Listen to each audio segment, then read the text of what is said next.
홍해도와 20일 특별 새벽기도회가 어느새 2일밖에 남지 않았습니다. 많이 아쉬우시죠? 로마서 강해를 들으시면서 많은 은혜를 받으셨을 줄로 믿습니다. 우리가 함께 은혜 받고 있는 로마서 말씀은 무엇보다도 특히 믿음을 강조하고 있습니다. 로마서에서도 특히 오늘의 본문은 아브라함을 통해서 행위가 아닌 믿음으로 의롭게 된다는 바울의 강력한 메시지입니다. 믿음이라 하면 보통은 우리에게 달려있다 생각합니다. 그러나 오늘은 하나님의 관점에서 이 말씀을 함께 복습하며 믿음에 대해서 함께 은혜 나눠보려고 합니다. 바울은 로마서 4장 1절에 행위가 아닌 믿음으로 말미암아 의롭게 된다는 이야기를 아브라함을 예로 들어 논증하고 있습니다. 이것은 우리에게는 어떤 공로가 있어서가 아니라 하나님의 은혜로 거저 주어진 것이다 라는 사실을 강력하게 이야기하고 있는 것입니다. 아브라함의 인생을 돌아보며 믿음에 대해서, 그리고 믿음은 무엇인가 찬찬히 함께 살펴보도록 하겠습니다. 이 아브라함의 이야기는 이른바 믿음장이라고 불리는 히브리서 11장에 등장합니다. 우리 히브리서 11장 8절과 9절 말씀을 함께 봉독해 보도록 하겠습니다. 함께 봉독해 보겠습니다. 시작. 믿음으로 아브라함은 부르심을 받았을 때에 순종하여 장래의 유업으로 받을 땅에 나아갈새 갈 바를 알지 못하고 나아갔으며, 믿음으로 그가 이방의 땅에 있는 것 같이 약속의 땅에 거류하여 동일한 약속을 유업으로 함께 받은 이삭 및 야곱과 더불어 장막에 거하였으니. 아멘. 히브리서에서는 믿음으로 부르심을 받았을 때에 갈 바를 알지 못하고 나아갔다 설명합니다. 특별히 믿음으로를 강조하고 있습니다. 이 말씀은 이미 집을 떠났을 때에, 이미 떠났을 때에 믿음을 가진 사람이다 라고 묘사하고 있습니다. 그래서 우리가 생각하기를 하나님이 부르셨을 때에 이미 아브라함이 믿음으로 순종하여 결단을 내렸다라고 생각하게 되는 것입니다. 대다수의 수많은 사람들과 많은 학자들이 이때에, 이미 이 집을 떠났을 때에 믿음이 있었을 것으로 생각하고 그렇게 믿습니다. 그렇지만 한 번쯤 생각해 볼 만한 부분입니다. 이 말씀은 히브리서는 믿음의 위인들, 그 위인들의 기록을 결과적으로 지켜본 뒤, 시간이 많이 지났으니까요, 믿음의 그 위인들의 결과를 지켜본 다음에 되짚어보는 묘사로 성경을 기록하고 있습니다. 그들에게 있었던 일들을 결과에 비추어 묘사하고 있는 것입니다. 그들에게 이미 일어난 그 수많은 일들을 결과적으로 본 뒤에 성경에 기록하고 있는 것입니다. 우리가 먼저 아브라함의 믿음에 대해서 살펴볼 때에 놓치면 안 되는 부분이 있습니다. 그것이 무엇이냐? 하나님의 계획과 부르심이 믿음의 가장 중요한 요소 중에 하나라는 사실입니다. 하나님께서 먼저 시작하셨다라는 사실입니다. 하나님으로부터의 믿음의 부르심이 있었다는 사실입니다. 이것을 우리가 기억해야 되는데, 여호수아서에 보면 이런 말씀이 나옵니다. 아브라함의 아버지 나홀의 아버지 데라가 다른 신들을 섬겼으나 내가 너희의 조상 아브라함을 강 저쪽에서 이끌어내어. 이런 말씀이 있습니다. 아브라함과 나홀의 아버지 데라는 다른 신을 섬기고 있었다라는 사실입니다. 그들이 살던 곳은 다른 신을 섬기고 있었던 지역이었다는 것입니다. 무슨 이야기입니까? 아브라함의 믿음에 있어서 하나님의 부르심이 먼저라는 사실입니다. 이방 신을 섬기는 지역에서 별 볼 일 없던 사람을 하나님께서 먼저 불러내셔서 복의 근원이 되게 하셨다라는 사실입니다. 이 아브라함의 믿음에 있어서 창세기 15장은 너무나 굉장히 중요합니다. 창세기 12장에서 하나님께서 아브라함을 처음으로 부르십니다. 아브라함이 순종하여 하나님께서 복을 주십니다. 그런데 이때까지도 하나님께서 아브라함과 직접적인 언약을 맺지는 않으십니다. 아브라함이 진정으로 믿음으로 의롭다함을 얻었던 그때는 바로 창세기 15장에서입니다. 12장에서 부르시고 14장까지 어떤 일들이 아브라함 인생에 있었는가? 하나님의 부르심을 받고 가나안으로 들어옵니다. 기근이 나서 애굽으로 피난을 갑니다. 아내가 너무나 이뻐서 부인을 빼앗길까 봐 아내를 누이라고 속입니다. 그렇지만 결국 바로에게 빼앗기죠. 하나님께서 경고하시고 아내를 다시 찾아오는 사건이 있었습니다. 또 롯과 헤어지는 사건이 있었습니다. 그리고 가나안 땅에 전쟁이 일어나서 아브라함이 휘말립니다. 롯이 속한 소돔과 고모라가 패배합니다. 롯이 포로로 잡혀갑니다. 아브라함이 다시 그들을 구해옵니다.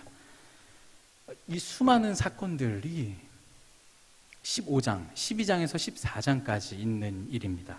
하나님께서 아브라함 인생에 함께 하시고 인격적으로 관계를 맺으시고 자신이 누군지 설명하시고 보호하시고 힘주시고 이끄시고 형통케 하시고 승리하게 하십니다. 이것을 경험하고 나서, 이 모든 일들을 경험하고 나서 비로소 15장에 이르러 아브라함이 하나님을 믿게 됩니다. 그제서야입니다. 15장 앞부분에는 어떤 내용이 나오냐면, 앞부분에는 자식이 없는 아브라함에게 하나님께서 자식을 주겠다 말씀하십니다. 하나님과 깊은 관계를 맺고 경험한 아브라함은 이제야 믿고 고백합니다. 창세기 15장 6절, 바울이 오늘 말씀에 인용한 바로 그 구절입니다. 우리 이 창세기 15장 6절을 같이 한번 봉독해 보도록 하겠습니다. 시작. 아브라함이 여호와를 믿으니 여호와께서 이를 그의 의로 여기시고. 아멘. 아브라함의 인생 과정을 쭉 살펴보면 왜 믿음에는 우리의 순종도 중요하지만 하나님의 부르심 또한 중요한지 알 수 있습니다. 인격과 인격 사이에서 하나님께서 찾아오십니다. 우리에게 찾아오시고 계획을 가지시고 의지를 가지시고 관계를 시작하시는 그 하나님의 행위, 그것을 믿음이라고 할 수 있는 것입니다. 하나님께서는 아브라함을 부르시고 관계를 맺으시고 설명하십니다. 보호하시고 인도하시고 하나님을 경험하게 하시고 이해시키십니다. 아브라함은 15장에 그제서야 제가 하나님을 믿습니다 고백하게 되는 것입니다. 믿음이 이런 것이라는 것입니다. 창세기 15장 6절은 지금까지 인도하신 그 여호와 하나님께서 사라가 이미 늙었지만 현실적으로 아이를 낳을 수 없는 상황이지만 그런 이유를 초월해서 아이를 주실 것이다 말씀하셨고, 그 하나님을 경험했던 아브라함이 그 하나님을 신뢰하며 믿고 고백했던 것입니다. 지금까지 나를 부르시고 내 인생에서 함께 하신 하나님을 보니 그 하나님의 말씀이 아브라함에게 믿어진 것입니다. 하나님께서 말씀하시죠. 너의 자손이 하늘의 별과 같으리라. 재미있는 것은 아브라함이 물어봅니다. 하나님께. 하나님, 그렇게 될 줄을 내가 무엇으로 알 수 있습니까? 물어보죠. 하나님께서 말씀하십니다. 재물을 준비하라. 재물을 준비해서 쪼갠 것을 마주 보게 하십니다. 17절에 보면, 15장 17절에 보면 해가 져서 어두울 때에 연기 나는 화로가 보이며 타는 횃불이 쪼갠 고기 사이로 지나더라 라는 말씀이 있습니다. 하나님께서 지나가시는 겁니다.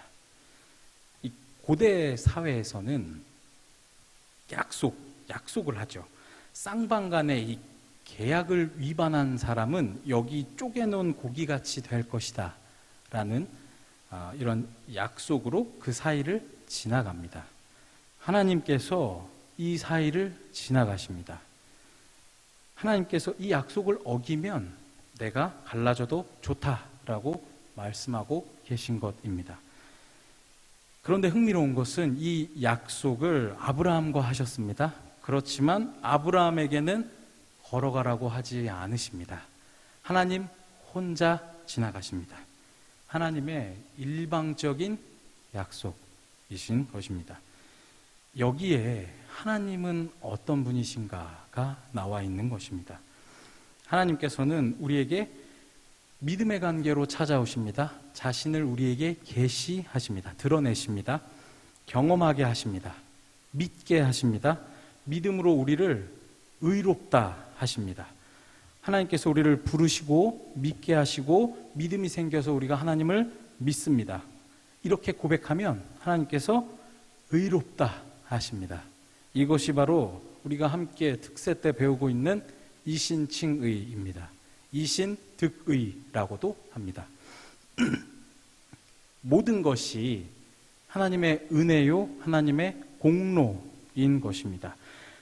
그래서 바울이 말하기를 하나님 앞에서 우리는 자랑할 게 하나도 없다라고 이야기했던 것입니다. 우리의 믿음은 하나님께로부터 말미암는다라는 이 사실을 기억하시며 나아가시는 여러분들 되시기를 소망합니다. 믿음은 이런 것이다 라는 얘기를 지금까지 나눴습니다. 이러한 그런 믿음이 뭔지 알았다면 우리가 어떻게 해야 되는가, 우리 삶에서 실천적으로 어떻게 해야 되는가 은혜를 나누겠습니다. 하나님께서 우리를 부르시고 자신을 계시하시고 우리와 믿음의 관계를 맺어주셨습니다. 우리 가운데, 우리의 심령 가운데 믿음의 싹을 틔워주셨습니다.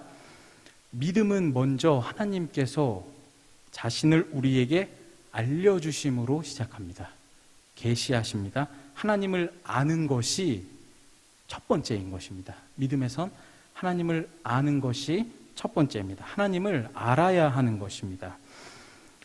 호세아 4장 1절 말씀을 보면 이렇게 얘기합니다. 이 땅에는 진실도 없고 인애도 없고 하나님을 아는 지식도 없고, 하나님을 아는 지식이 없다고 얘기합니다.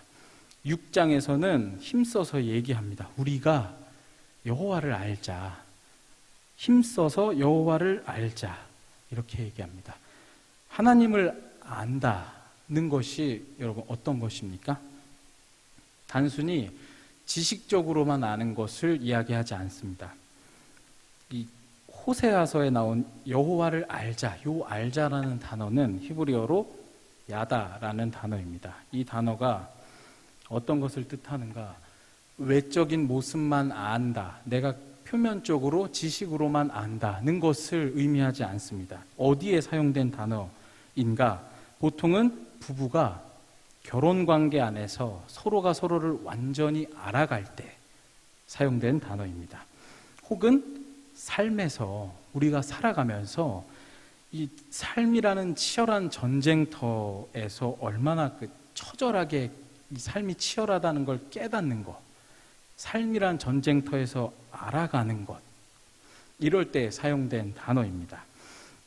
이러한 관점에서 볼 때 하나님을 안다라고 하는 것은 하나님과 깊은 교제를 나누며 우리가 부부 사이에 오랜 시간 함께 교제하며 서로를 알아가는 것 같이 하나님과 깊은 교제로 하나님을 알아가는 것을 이야기합니다. 하나님의 그 사랑을 깨닫고 그 사랑을 신뢰하며 나아가는 것, 하나님을 안다는 것은 그런 것입니다. 그러므로 여러분, 예배의 자리에 나오십시오. 쉬지 말고 기도하십시오. 찬양하시면서 기도하시고 말씀 듣기를 사모하여 하나님을 알아가는 것에 힘쓰는 저와 여러분들 되시기를 바랍니다. 두 번째, 믿음은 우리의 삶 가운데 드러나는 것입니다. 우리의 삶 가운데 믿음이 있다는 것은 그 인생 가운데, 그 삶 가운데 하나님과 깊은 교제로, 인격적인 만남으로 얻어지는 그 사랑이, 그 하나님의 선하심과 의로우심이 우리의 삶 가운데 드러나는 것입니다. 믿음이란, 예수님을 믿는 믿음, 하나님을 믿는 믿음이 있는 그리스도인들은 하나님의 그 인격과 성품이 우리 삶에서 드러나야 하는 것입니다. 믿음이란, 예를 들면 이런 장면입니다. 출애굽기 1장 16절, 17절 말씀입니다. 우리 다 같이 한번 봉독해 볼까요? 시작. 이르되 너희는 히브리 여인을 위하여 해산을 놓을 때에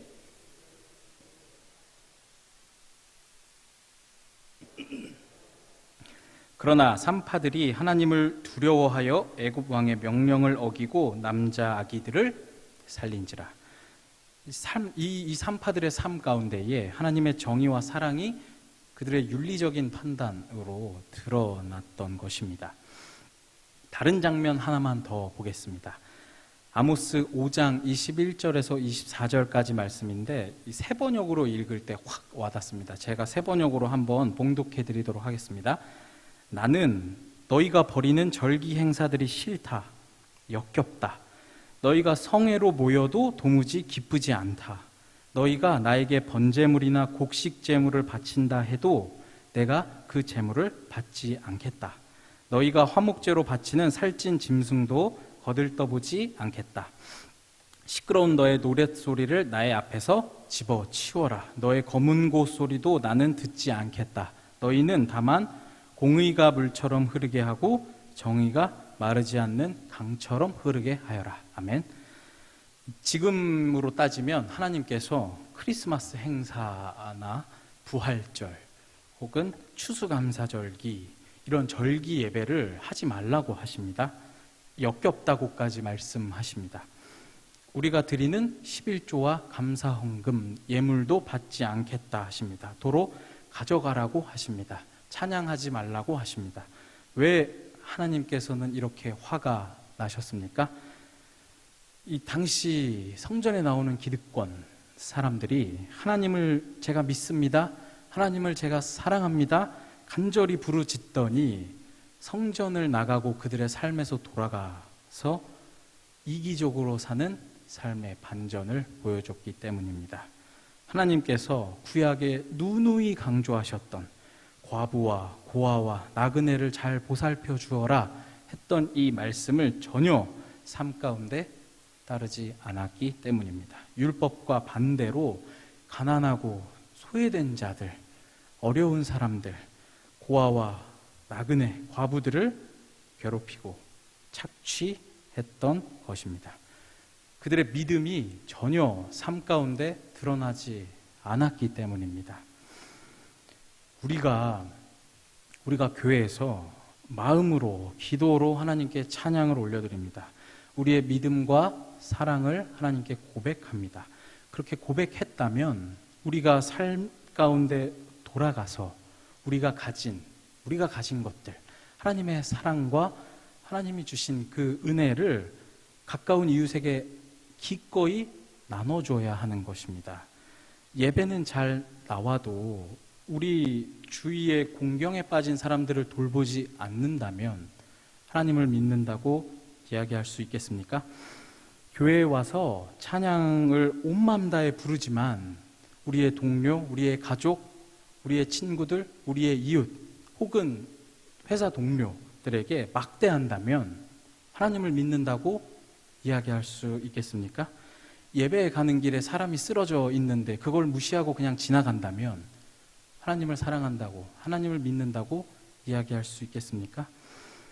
우리의 삶 가운데, 우리의 인생 가운데 하나님의 성품이, 하나님의 사랑이 우리 삶 가운데 드러나야 하는 것입니다. 이 하나님의 사랑이 우리의 삶 가운데 드러나시는 저와 여러분들 되시기를 소망합니다. 마지막으로 믿음의 경지는 삶의 적극적인 실천을 얘기합니다. 성경에서는 뭐라고 얘기하냐면 순결함, 구제, 절제, 바른말, 덕을 세움, 약자를 돌봄, 충성됨, 정직. 삶의 모든 부분에 있어서 온전한 사람이 되는 것을 이야기합니다. 굉장히 높은 신앙의 경지입니다. 거룩하게 되어지는 것을 얘기합니다. 거룩한 하나님의 성품을 닮아가는 것을 이야기합니다. 성화의 과정에 이르러야 하는 것입니다. 이것은 남은 홍해도와 특별 새벽기도의 말씀에 배울 것이기 때문에 그때 함께 배우도록 하고 넘어가도록 하겠습니다. 아브라함의 믿음으로 시작해서 여기까지 달려왔습니다. 정리해 보자면 믿음은 하나님이 우리에게 찾아오시고 자신을 보여주시고 우리에게 하나님을 아는 지식을 주시고 우리와 화목하게 지내시는 것으로 정리할 수 있습니다. 믿음이 이렇게 시작하는 것입니다. 우리에게 찾아오셔서 자신을 계시하시고 우리와 화목하게 되십니다. 이걸 다른 말로 뭐라고 합니까? 구원입니다. 구원. 그래서 믿음의 본질이란 책을 쓴 박영성 목사님은 믿음은 구원에서부터 시작된다라고 말씀하셨던 것입니다. 이 구원은 우리가 로마서 5장에서 배웠던 것처럼 하나님의 일방적이고도 전적인 은혜입니다. 5장 8절 말씀입니다. 우리가 아직 죄인 되었을 때에 그리스도께서 우리를 위하여 죽으심으로 하나님께서 우리에 대한 자기의 사랑을 확증하셨느니라. 아멘.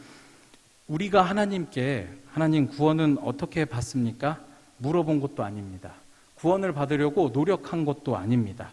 우리가 죄인 되었을 때에 이미 그리스도께서 우리를 위하여 죽으십니다. 그래서 구원은 은혜요. 믿음의 전제는 구원인 것입니다. 바울이 이것을 정리해서 에베소서 2장에 이렇게 이야기합니다. 너희는 그 은혜에 의하여 믿음으로 말미암아 구원을 받았으니 이것은 너희에게서 난 것이 아니요 하나님의 선물이라. 행위에서 난 것이 아니니 이는 누구든지 자랑하지 못하게 함이라. 아멘. 하나님의 일방적인 은혜를 통해서 믿음이 생기고 그 믿음으로 의롭다 해주십니다. 우리를 구원에 이르게 해주십니다. 우리가 자랑할 것은 아무것도 없는 것입니다. 단지 하나님의 크고도 위대하신 사랑을 깨달을 수밖에 없는 것입니다. 그렇다면 우리가 해야 할 것이 무엇입니까? 하나님을 알아가는 것을 힘쓰고 우리의 삶 가운데 우리의 믿음이 삶에서 드러나도록 노력해야 하는 것입니다. 열심히 노력하셔서 온전한 사람을 이루시고 그리스도의 장성한 분량이 충만한 데까지 이르시는 저와 여러분들 되시기를 소망합니다. 우리 이 시간 같이 찬양하시고 기도하시겠습니다. 우리 이 시간 주만 바라볼지라 한 번 더 찬양하시고 우리 함께 기도하기를 원합니다.